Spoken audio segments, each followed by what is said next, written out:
Hey guys, Tom Chris from the Fantasy Injury Team here. Just wanted to give you some updates ahead of week 4 on a couple players. We have Miles Sanders, who is dealing with a groin injury. We know he dealt with this in the preseason, and it's unclear if this was a re aggravation or if he's still just kind of managing. A lot of the times with these lower body soft tissue injuries, it's not always going to fully heal throughout the season because it's constantly getting stressed with running, cutting, and hits and whatnot. So a lot of times they'll just kind of manage the injury throughout the season.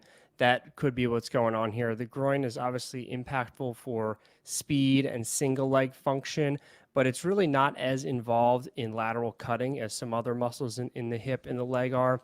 So we really see no decline in fantasy production in running backs when they play through a groin injury, and he's been playing through it all season. He hasn't been great, but he hasn't been terrible. And I think you're fine to start him as you would as long as he plays. As far as Rashad Bateman goes, he was ruled out for week 4 as he deals with a hamstring injury. The hamstring is a big time power and speed muscle.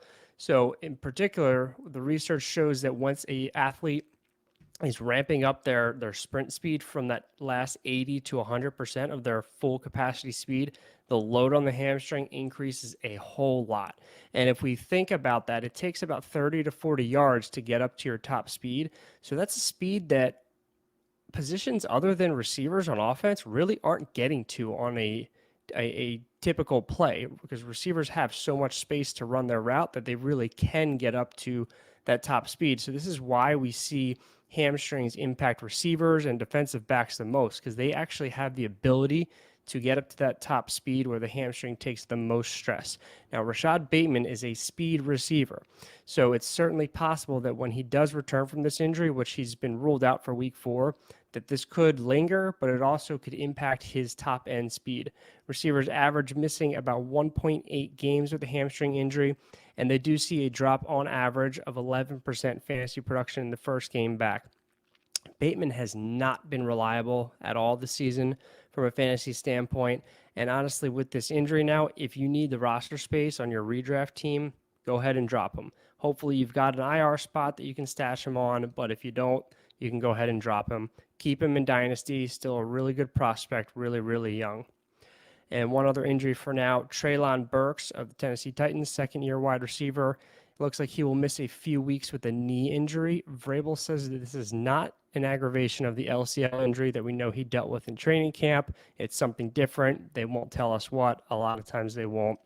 But any knee injury is going to be prone to swelling, loss of range of motion, and weakness of the quad muscles. So he needs to get all of those under control and normalized before he's really able to play again. Sometimes it doesn't take very long, days or a few weeks, but Vrabel says that he'll probably be out a couple of weeks. But this is another guy that really has not been reliable at all this season from a fantasy standpoint. That whole offense is just not looking good at all. So another one that if you need the roster space, go ahead and drop him. Dynasty, still hold on to him. Again, second year player, first round draft capital, high upside guy, but right now he's just not getting it done. So if you need the roster spot, go ahead and drop him.